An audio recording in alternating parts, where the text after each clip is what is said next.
Hey, it's Jason ODB, the Lincoln Addict, hitting you with another eBay review. I want to thank everyone that's come back here to support the channel and or subscribe, like, comment, all of that fun stuff. Certainly appreciate it. Don't forget to go to LincolnAddict.com.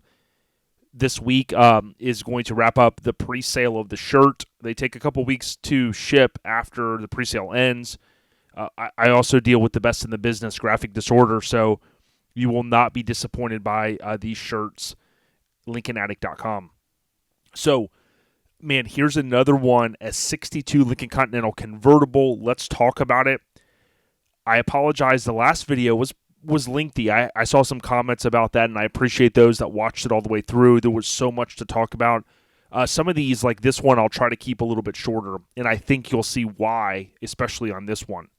All right, we see a 62 Lincoln Continental. It does say convertible in the subtitle. Black RWD automatic. Rear wheel drive is, I guess, what they're trying to obviously explain. This one, the first thing you see, obviously, $99,500, so that very high price point.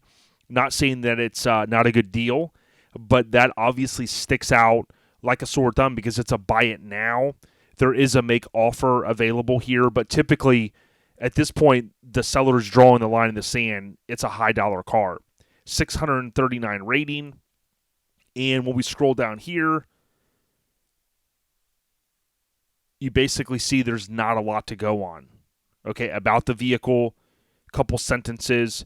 The owner has had it for 5+ years. Vehicle runs great, takes it to car shows. Vehicle details.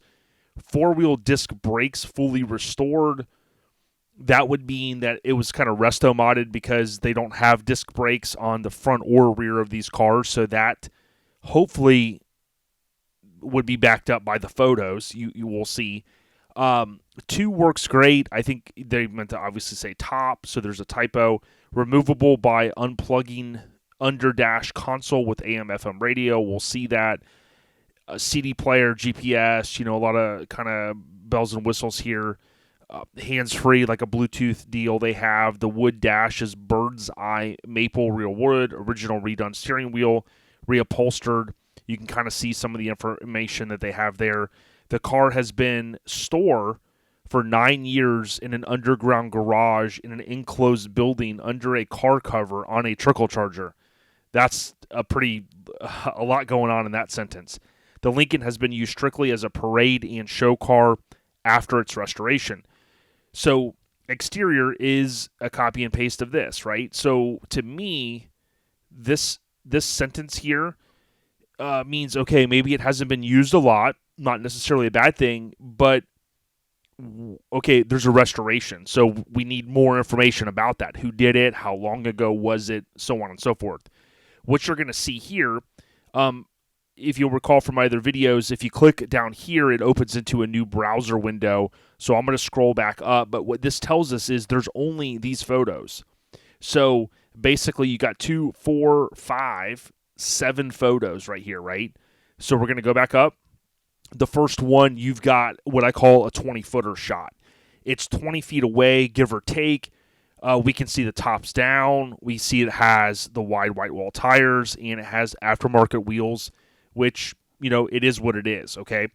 I think they did mention the wheels and the covers as far as the Lincoln logo.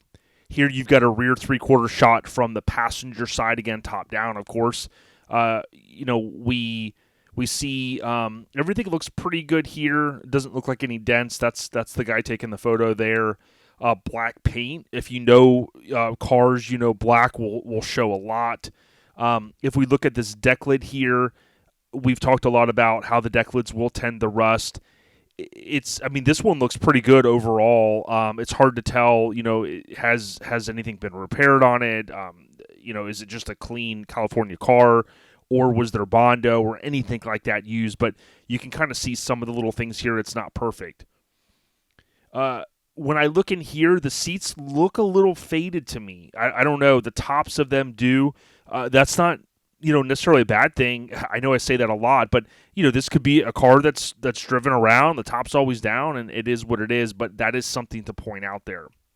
Here you've got a rear shot. If we zoom in, you see that it says Harbor Cities for the license plate frame. You can see this in here. I do not yet make a replacement kind of sticker for this, but you can kind of see in here, it doesn't look anything like to show high quality. It looks like kind of driver quality, which if you've followed this channel, you know that's not a bad thing. We see the dog over here. You're going to see, I presume, the owner of the car in a moment, and that's right here. You can tell he's kind of an older gentleman, probably has some money. He's got a USC shirt on here, and I assume that he is the owner. We can also see here that there's a passenger mirror. Again, to be clear, from 61 to 65, a passenger mirror was not installed and was not an option. So this would be an aftermarket. That's not a bad thing. There's a couple of companies that make them. And if you look over here, in those years, 61 to 65, they're not tied into the peak molding. They're actually, from the factory here, it's screwed into this metal. And what they do is the company that makes these makes an exact reproduction on the other side. Pretty good chrome quality as well. And that just, makes it, symmetrical.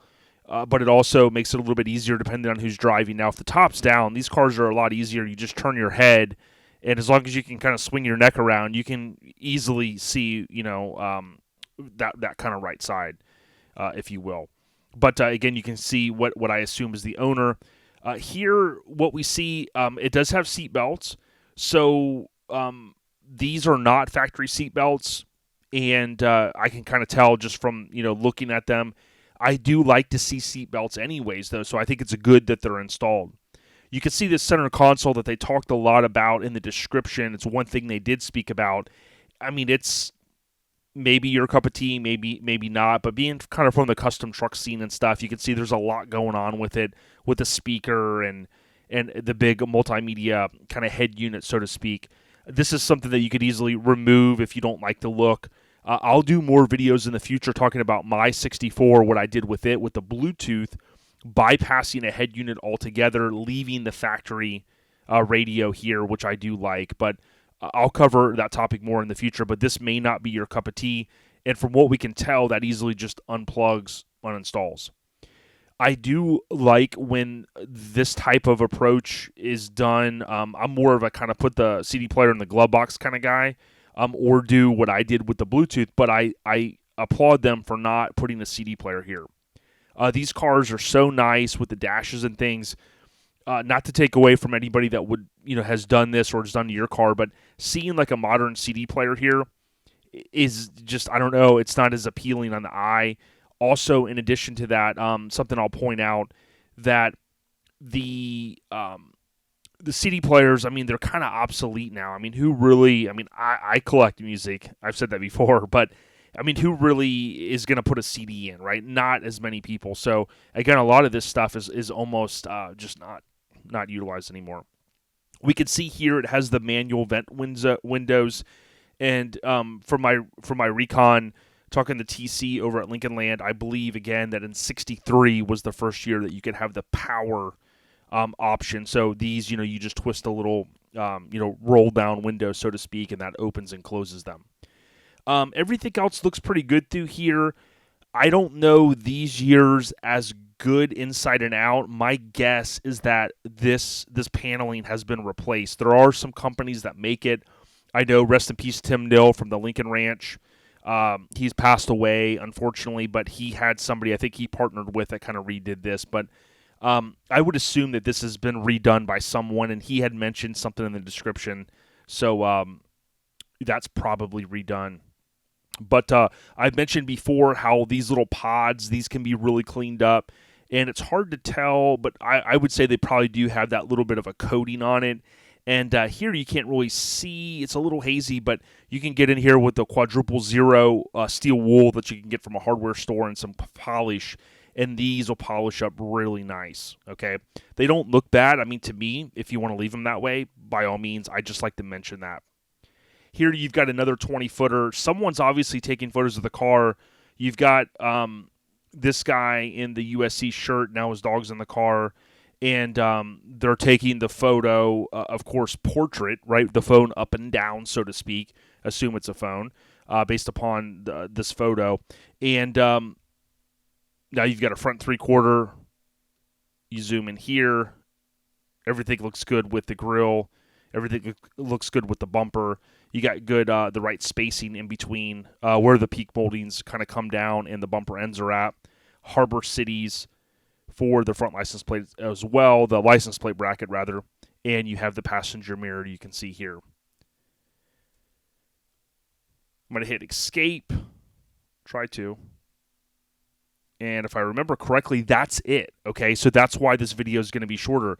There's not a lot to go on. So I've said this many times that if you are looking to sell a car, this is why there's people that, you'll take your car to someone to sell it for you or list it for you, or pay someone that maybe has experience. Like, even what I do, I help people sell these cars and buy these cars. Many times I've done that, and there's not enough photos to back up this car. Now, granted, you could have a sports athlete come around that, makes hundreds of millions of dollars and says, hey, $100,000's nothing, boom, buy it, ship it, and have it at the house. Absolutely. And I guarantee there are some of those examples out there where that happens 100%. But when you get these cars up to the 6-figure number, I've said it many times that the photos need to back up the price. Now, if this car was going for like $20,000, $30,000, maybe $40,000, and you had these kind of photos, you kind of go, okay. But I mean, you're asking $100,000. Where are the photos? Now, this car could be pristine. It could be a Southern California car, never been in rust, this and that. But where's the video of the top working? Where's the video of the windows functioning? Where's the video of the auto drop, rear windows dropping, right? What else can we look at? There's no photos of the engine bay. There's no photos underneath the car, okay? There's no photo of the VIN identification plate, so we can't see what the DSO is. You can see why I'm starting to prefer bring a trailer website sometimes more, because this is just like, him and someone jump in the car, they go up to the local harbor, they snap 5 or 6, 7 photos with their iPhone and they put it on eBay for $100,000. To me, I just do not see how someone thinks that this is a presentation that's going to sell this car. This car could bring more money, but again, the photos have to back up what's being presented. What the asking price is. You can see, obviously, it's a beautiful area. I'm sure there's a lot of money in this area and things like that. And I'm sure he talks to people as we see in this, all the time about this car. But what scares me about it is that it had been stored, and there's typos in here. So it says this car has been stored for 9 years. And again, there's some other typos that we saw, but it's been stored. So, has the fluids been changed? Has it been maintained? It had a trickle charger. Okay, cool. There's just not enough here for me to go, if somebody was asking me, hey, or paying me my professional opinion, should I buy this car? We need 100 photos of it, okay? We need to see underneath it. We need to see the engine bay. We need to understand what the restoration was done. Was the engine bay refreshed? Was the timing gear changed? What's the deal, okay? There's just not enough here. But let me know in the comments what you think. Like, hey, is this look like a beautiful car? It's Southern California. Just assume everything's cool. Would you buy it? Thumbs up. Let's say your friend had the money and they were going to pay cash. I mean, what would you tell them? Would you say, get it, run, whatever? A couple other questions I'd want to know are the original wheels included? They're 14s. What else? Is it an air-conditioned car? If we do Control F and type in air, that's just going to pull up other stuff. We don't know if it has AC, because we can't see underneath.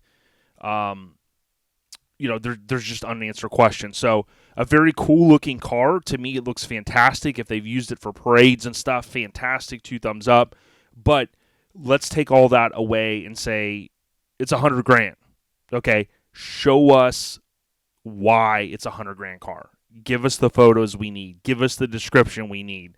Show us the VIN tag so we can look and see, hey, oh, wow, it was a destination for Los Angeles. Okay, wow, did it spend its entire time there in Hollywood and these different areas? Okay, great. That's going to help reinforce it. So that's all I got. I'm going to cut it short, 15 minutes or so. Thank you for watching. Leave a comment, subscribe, thumbs up. If nothing else, we appreciate y'all. Take care. ODB, we out of here. Peace.